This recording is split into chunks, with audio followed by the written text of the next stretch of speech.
ലോക ഫുട്ബോളിലെ ഏറ്റവും വിലപിടിപ്പുള്ള കിരീടങ്ങളിൽ ഭൂരിഭാഗവും മാഞ്ചസ്റ്റർ യുണൈറ്റഡിനൊപ്പം സ്വന്തമാക്കി ക്രിസ്ത്യാനോ റൊണാൾഡോ എന്ന 23-കാരൻ ഫുട്ബോൾ ലോകത്തിന്റെ നെറുകയിൽ നിൽക്കുന്ന സമയം. English premier league, UEFA champions league, golden boot എന്നിവയെല്ലാം അവൻ സ്വന്തമാക്കി കഴിഞ്ഞിരിക്കുന്നു. സാധാരണഗതിയിൽ ഏതൊരു കളിക്കാരനും സ്വന്തം നേട്ടങ്ങളിൽ തൃപ്തനായി അല്പമൊന്ന് വിശ്രമിക്കാൻ ആഗ്രഹിക്കുന്ന സമയം. എന്നാൽ റൊണാൾഡോയുടെ മനസ്സ് മറ്റൊരു വഴിയിലൂടെ സഞ്ചരിക്കുകയായിരുന്നു. അവൻ തന്റെ കരിയറിനെ തീർത്തും വ്യത്യസ്തമായ മറ്റൊരു തലത്തിലേക്ക് മാറ്റാനുള്ള തയ്യാറെടുപ്പിലായിരുന്നു. ഒരു വിങ്ങർ എന്ന നിലയിൽ മൈതാനത്ത് പന്തുമായി കുതിച്ചു പായുകയും എതിർ പ്രതിരോധത്തെ ഡ്രിബിൾ ചെയ്ത് മറികടക്കുകയും ചെയ്യുന്ന ശൈലിയായിരുന്നു റൊണാൾഡോയുടേത്. 2008 ആയപ്പോഴേക്കും ആ ഫുട്ബോൾ തന്ത്രങ്ങളിൽ വലിയ മാറ്റങ്ങൾ വന്നു തുടങ്ങിയിരുന്നു. ഡിഫൻഡർമാർ കൂടുതൽ കരുത്തരായി, തന്ത്രങ്ങൾ കൂടുതൽ പ്രതിരോധത്തിലൂന്നിയതായി. ഇതിഹാസങ്ങളുടെ പട്ടികയിൽ ഇടം പിടിക്കണമെങ്കിൽ താൻ ഗോളുകൾ അടിച്ചുകൂട്ടുന്ന ഒരു മെഷീനായി മാറണമെന്ന് അവൻ ഉറപ്പിച്ചു. അസാമാന്യമായ ശാരീരിക ക്ഷമതയുണ്ടെങ്കിൽ മാത്രമേ പിടിച്ചു നിൽക്കാൻ കഴിയൂ എന്ന് റൊണാൾഡോ മനസ്സിലാക്കി.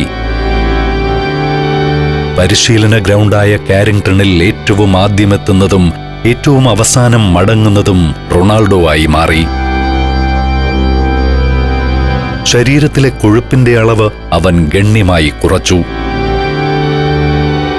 പേശികൾ കൂടുതൽ ദൃഢമാക്കി. വായുവിൽ ഉയർന്നു നിൽക്കാൻ പാകത്തിൽ കാലുകളിലെ സ്പ്രിംഗ് പവർ വർദ്ധിപ്പിച്ചു. ഡയറ്റിൽ കർശനമായ നിയന്ത്രണങ്ങൾ കൊണ്ടുവന്നു. വലതുകാൽ കൊണ്ട് ഷൂട്ട് ചെയ്യുന്ന അതേ കരുത്തിൽ ഇടതുകാൽ കൊണ്ടും ഷൂട്ട് ചെയ്യാൻ പരിശീലിച്ചു. ലോക ഫുട്ബോൾ അന്നുവരെ കണ്ടിട്ടുള്ളതിൽ വെച്ച് ഏറ്റവും സമ്പൂർണനായ ഒരു അത്ലറ്റായി റൊണാൾഡോ രൂപാന്തരപ്പെടുകയായിരുന്നു. ഈ മാറ്റത്തിന്റെ ഏറ്റവും വലിയ പ്രതിഫലനമായിരുന്നു മൈതാനത്തെ അവന്റെ പൊസിഷൻ. വിങ്ങർ എന്നതിലുപരി എവിടെ നിന്നാണെങ്കിലും ഗോൾ പോസ്റ്റിലേക്ക് നിറയൊഴിക്കാൻ കെൽപ്പുള്ള ഒരു കംപ്ലീറ്റ് ഫോർവേഡായി അവൻ രൂപം മാറി. അങ്ങനെ എല്ലാം തികഞ്ഞ ഒരു ഫുട്ബോൾ താരമായി മാറിയ സമയത്താണ് റൊണാൾഡോയുടെ മനസ്സിൽ പഴയൊരു സ്വപ്നം വീണ്ടും മുളപൊട്ടുന്നത്. മഡെയ്റയിലെ തെരുവുകളിൽ കാൽപന്ത് തട്ടിത്തുടങ്ങിയ കാലം മുതൽ ക്രിസ്ത്യാനോയുടെയും അമ്മ മരിയ ഡൊളോറസിന്റെയും ഏറ്റവും വലിയ സ്വപ്നമായിരുന്നു സ്പാനിഷ് വമ്പന്മാരായ റയൽ മാഡ്രിഡിന്റെ ഭാഗമാകുക എന്നത്. മാത്രമല്ല, യുണൈറ്റഡിൽ അവന് നേടാൻ ബാക്കിയൊന്നുമില്ലായിരുന്നു. ഇംഗ്ലീഷ് മണ്ണിൽ ഒരു ഫുട്ബോളർക്ക് എത്തിപ്പിടിക്കാവുന്നതിന്റെ പരമാവധി അവൻ നേടി. ഇനി അവിടെ തുടർന്നാൽ അത് ആവർത്തനം മാത്രമാകും. ഫുട്ബോൾ ചരിത്രത്തിലെ എക്കാലത്തെയും മികച്ച താരമായി മാറണമെങ്കിൽ പുതിയ വെല്ലുവിളികൾ ഏറ്റെടുത്തേ മതിയാകൂ. എന്നാൽ പെട്ടെന്നൊരു ദിവസം മാഞ്ചസ്റ്റർ യുണൈറ്റഡിൽ നിന്ന് ബാഗ് പാക്ക് ചെയ്ത് മടങ്ങാൻ കഴിയുന്ന ഒരു സാഹചര്യത്തിലായിരുന്നില്ലേ അവൻ. പക്ഷേ അപ്പോഴേക്കും റയൽ മാഡ്രിഡ് ക്രിസ്ത്യാനോ റൊണാൾഡോ എന്ന മികച്ച താരത്തെ തങ്ങൾക്കൊപ്പം കൂട്ടാനുള്ള തയ്യാറെടുപ്പുകൾ തുടങ്ങിക്കഴിഞ്ഞിരുന്നു. സ്പാനിഷ് മാധ്യമങ്ങളിലൂടെയാണ് റയൽ മാഡ്രിഡ് കരുക്കൾ നീക്കിത്തുടങ്ങിയത്. Real Madrid president Ramon Calderon ഏതു വിധേനയും റൊണാൾഡോയെ സ്വന്തമാക്കാൻ തീരുമാനിച്ചിരുന്നു. മാർക്ക, ആസ് തുടങ്ങിയ സ്പാനിഷ് സ്പോർട്സ് പത്രങ്ങളിലൂടെ റയൽ മാഡ്രിഡ് റെക്കോർഡ് തുകയുമായി റൊണാൾഡോയെ കാത്തിരിക്കുന്നുവെന്ന വാർത്തകൾ അവർ നിരന്തരം പുറത്തുവിട്ടു.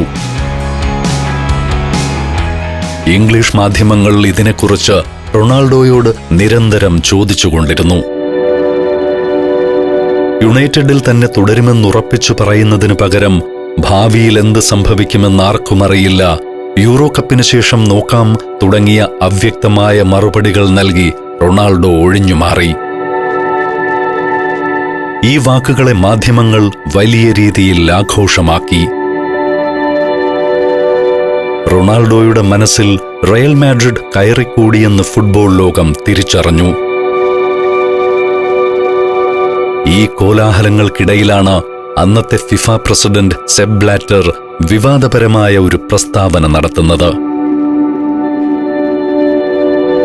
ഫുട്ബോളർമാരെ അവർക്കിഷ്ടമില്ലാത്ത ക്ലബ്ബുകളിൽ ദീർഘകാല കരാറുകളുടെ പേരിൽ പിടിച്ചുവെക്കുന്നത് ആധുനിക അടിമത്തമാണെന്നും റൊണാൾഡോയെ അവന്റെ സ്വപ്ന ക്ലബ്ബിലേക്ക് പോകാൻ അനുവദിക്കണമെന്നും അദ്ദേഹം പറഞ്ഞു.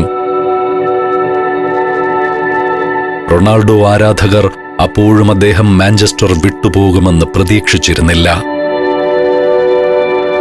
പക്ഷേ ലോകത്തെ ഞെട്ടിച്ചുകൊണ്ട് റൊണാൾഡോ മാധ്യമങ്ങൾക്ക് മുന്നിൽ ആ പ്രസ്താവനയെ പരസ്യമായി പിന്തുണച്ചു. ഇത് മാഞ്ചസ്റ്റർ യുണൈറ്റഡ് ആരാധകരെയും മാനേജ്മെന്റിനെയും വല്ലാതെ പ്രകോപിപ്പിച്ചു. യുണൈറ്റഡ് മാനേജർ അലക്സ് ഫെർഗൂസൺ ഈ നീക്കങ്ങൾ വളരെ വൈകാരികമായാണ് നോക്കിക്കണ്ടത്.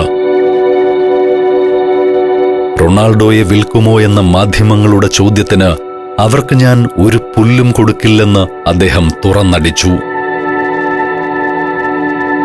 കാര്യങ്ങൾ കൈവിട്ടു പോകുമെന്നും തന്റെ ഏറ്റവും പ്രിയപ്പെട്ട ശിഷ്യനെ നഷ്ടപ്പെടുമെന്നും മനസ്സിലാക്കിയ ഫെർഗൂസൺ പോർച്ചുഗലിലെ ലിസ്ബണിലേക്ക് പറന്നു. അവിടെ വെച്ച് റൊണാൾഡോയുമായി അദ്ദേഹം ദീർഘനേരം സംസാരിച്ചു. ഫെർഗൂസൺ റൊണാൾഡോയോട് പറഞ്ഞു, ഈ ഒരു സീസണിൽ കൂടി നീ മാഞ്ചസ്റ്റർ യുണൈറ്റഡിനൊപ്പം നിൽക്കണം. ഇപ്പോൾ നീ പോയാൽ അത് റയൽ മാഡ്രിഡിന്റെ കുതന്ത്രങ്ങൾക്ക് മുന്നിൽ ഞാൻ അടിയറവ് പറയുന്നതിന് തുല്യമാകും. അടുത്ത വർഷം റയൽ മാഡ്രിഡ് ചോദിക്കുന്ന തുകയുമായി വന്നാൽ നിന്നെ അവിടേക്ക് യാത്രയാക്കാം. ഗുരുനാഥന്റെ വാക്കുകൾക്ക് മുന്നിൽ റൊണാൾഡോ സമ്മതം മൂളി. താമസിയാതെ വിവാദങ്ങളെല്ലാം കെട്ടടങ്ങി. ഒരു യഥാർത്ഥ പോരാളിയെപ്പോലെ 2008-2009 സീസണിൽ കളിക്കളത്തിൽ തന്റെ സർവസ്വവും അവൻ യുണൈറ്റഡിനായി സമർപ്പിച്ചു.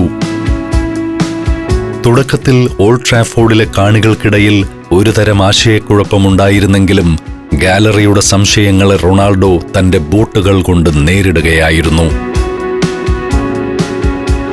അപ്പോഴേക്കും റൊണാൾഡോ ഫുട്ബോളിനു വേണ്ടി നിർമ്മിക്കപ്പെട്ട ഒരു മനുഷ്യനായി മാറിക്കഴിഞ്ഞിരുന്നു. വർഷങ്ങൾ നീണ്ട പരിശീലനങ്ങൾ അയാളെ അത്തരത്തിൽ മാറ്റിയെടുക്കുകയായിരുന്നു. പിന്നീട് ഫുട്ബോൾ മൈതാനങ്ങളിൽ നടന്ന സംഭവ വികാസങ്ങൾ അത് തെളിയിക്കുന്നതായിരുന്നു. ആ സീസണിലെ UEFA champions league quarter final. എതിരാളികൾ പോർച്ചുഗീസ് വമ്പന്മാരായ FC പോർട്ടോ. ആദ്യപാദത്തിൽ സ്വന്തം തട്ടകമായ ഓൾഡ് ട്രാഫോർഡിൽ യുണൈറ്റഡ് 2-2 സമനില വഴങ്ങി നിൽക്കുകയാണ്. അതുകൊണ്ട് തന്നെ പോർട്ടോയുടെ ഹോം ഗ്രൗണ്ടായ എസ്റ്റാഡിയോ ഡോ ഡ്രാഗാവോയിൽ മാഞ്ചസ്റ്ററിന് ജയിച്ചേ തീരൂ. അതുവരെ ചരിത്രത്തിൽ ഒരു ഇംഗ്ലീഷ് ക്ലബ്ബും ആ മൈതാനത്ത് പോർട്ടോയെ തോൽപ്പിച്ചിരുന്നില്ല എന്ന വലിയൊരു സമ്മർദ്ദം കൂടി ഫെർഗൂസനും കുട്ടികൾക്കും മേലുണ്ടായിരുന്നു. കളി തുടങ്ങി വെറും 6-ാം മിനിറ്റ്. മധ്യനിരയിൽ നിന്നും ബ്രസീലിയൻ താരം ആൻഡേഴ്സൺ നൽകിയ ഒരു പാസ് റൊണാൾഡോയുടെ കാലുകളിലേക്ക് വരുന്നു. പോർട്ടോയുടെ ഗോൾ പോസ്റ്റിൽ നിന്നും കൃത്യം 40 യാർഡ് അകലെയാണ് അവനപ്പോൾ. പന്ത് വലതുകാൽ കൊണ്ട് ഒരൽപ്പം മുന്നിലേക്ക് നീക്കിവെച്ച് ലക്ഷ്യത്തിലേക്കൊന്ന് കണ്ണോടിച്ച് തന്റെ വലതുകാലിന്റെ സർവ്വ കരുത്തുമെടുത്തവൻ ആ പന്തിലേക്കൊരു തകർപ്പൻ ഷൂട്ട്. ടെലിവിഷൻ സ്ക്രീനുകളിൽ കളി കണ്ടവർക്ക് ആ പന്തിന്റെ വേഗത അത്ര പെട്ടെന്നൊന്നും മനസ്സിലാക്കാൻ കഴിഞ്ഞില്ല. മണിക്കൂറിൽ 103 കിലോമീറ്റർ വേഗതയിൽ വായുവിനെ കീറിമുറിച്ചു കുതിച്ചുപാഞ്ഞ ആ പന്ത് പോർട്ടോയുടെ പ്രതിരോധ നിരയെയും കടന്ന് എന്താണ് സംഭവിക്കുന്നതെന്ന് തിരിച്ചറിയും മുൻപേ ഗോൾ കീപ്പർ ഹെൽട്ടനെ വെറും കാഴ്ചക്കാരനാക്കി പോസ്റ്റിന്റെ വലതുമൂലയിലേക്ക് തുളഞ്ഞു കയറി. ഗോൾ. തന്റെ നേർക്കുയർന്ന കൂവലുകൾക്കും സംശയങ്ങൾക്കുമുള്ള റൊണാൾഡോയുടെ മറുപടിയായിരുന്നു ആ വണ്ടർ ഗോൾ. ആ ഒരൊറ്റ ഗോളിൽ യുണൈറ്റഡ് ജയിച്ചു കയറുകയും ചാമ്പ്യൻസ് ലീഗ് സെമിയിലേക്ക് മാർച്ച് ചെയ്യുകയും ചെയ്തു. ഫിഫ ചരിത്രത്തിൽ ആ വർഷമാണ് ഏറ്റവും മികച്ച ഗോളിനുള്ള പുഷ്കാസ് അവാർഡ് ഏർപ്പെടുത്തുന്നത്. ഫുട്ബോൾ ലോകത്തെ പ്രഗത്ഭരായ ഒട്ടേറെ താരങ്ങളുടെ മികച്ച ഗോളുകളെ പിന്തള്ളി ഫിഫയുടെ ആദ്യത്തെ പുഷ്കാസ് അവാർഡ് റൊണാൾഡോയുടെ ആ ബുള്ളറ്റ് ഷോട്ടിന് നൽകുകയായിരുന്നു. ആ ഒരൊറ്റ നിമിഷത്തിൽ മാഞ്ചസ്റ്റർ യുണൈറ്റഡ് ആരാധകർ തങ്ങളുടെ സകല പിണക്കങ്ങളും മറന്ന് അവനെ വാരിപ്പുണർന്നു.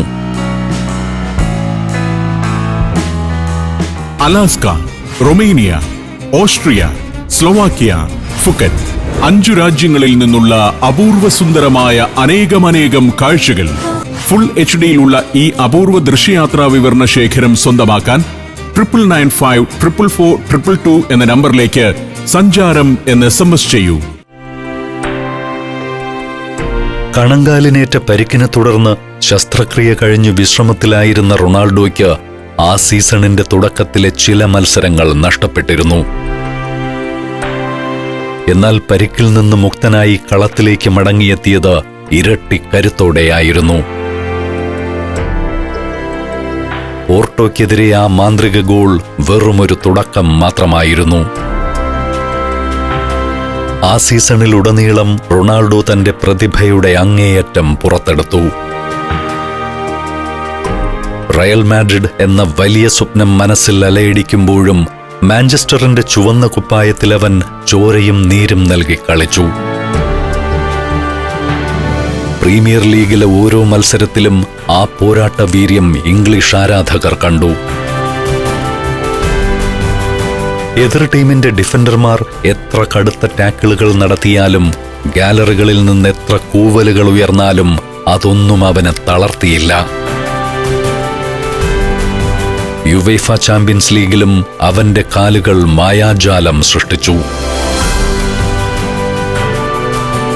സെമി ഫൈനലിൽ ആഴ്സണലിനെതിരെ അവരുടെ ഹോം ഗ്രൗണ്ടായ എമിറേറ്റ് സ്റ്റേഡിയത്തിൽ അവൻ കാഴ്ചവെച്ച പ്രകടനം ഒരു ഫുട്ബോൾ ക്ലാസിക് തന്നെയായിരുന്നു.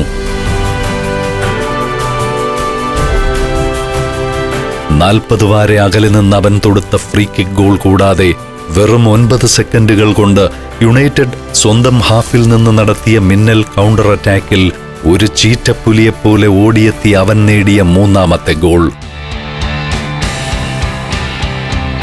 റൊണാൾഡോ വെറുമൊരു മനുഷ്യനല്ല, ഗോളുകളടിക്കാൻ പ്രോഗ്രാം ചെയ്യപ്പെട്ട ഒരു മെഷീനാണെന്ന് ലോകം ഉറപ്പിച്ചു. യുണൈറ്റഡിനെ തുടർച്ചയായ 2ാം ചാമ്പ്യൻസ് ലീഗ് ഫൈനലിലേക്ക് നയിച്ചത് ആ ഒറ്റയാൾ പോരാട്ടമായിരുന്നു.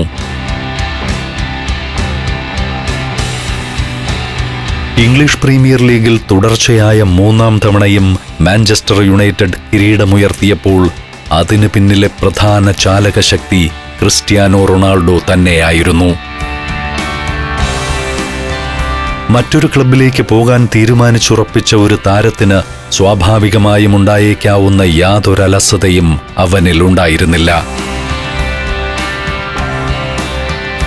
മറിച്ച് തന്നെ വിശ്വസിച്ച, തന്നെ ലോകത്തിലെ ഏറ്റവും മികച്ചവനാക്കി മാറ്റിയ ഫെർഗൂസൻ എന്ന പരിശീലകനുള്ള ഗുരുദക്ഷിണയായിരുന്നു ആ സീസണിലെ അവന്റെ ഓരോ മത്സരവും. താൻ ഏറ്റെടുത്ത ദൗത്യം പൂർത്തിയാക്കാൻ നിയോഗിക്കപ്പെട്ട ഒരു യഥാർത്ഥ യോദ്ധാവിനെ പോലെയാണ് റൊണാൾഡോ ആ സീസണിൽ കളത്തിൽ നിറഞ്ഞാടിയത്. ഓരോ മത്സരത്തിന് ശേഷവും ഗാലറിയിലേക്ക് നോക്കിയവൻ കൈകൾ ഉയർത്തുമ്പോൾ അതിലൊരു യാത്രാമൊഴിയുടെ നേരിയ വേദനയും വാക്കുപാലിച്ചതിന്റെ വലിയ അഭിമാനവും നിറഞ്ഞു നിന്നിരുന്നു. എന്നാൽ മാഞ്ചസ്റ്ററിലെ ആ സുവർണ അധ്യായത്തിന് അവസാനം എഴുതിയത് ഒരൽപ്പം കണ്ണീരോടെയായിരുന്നു.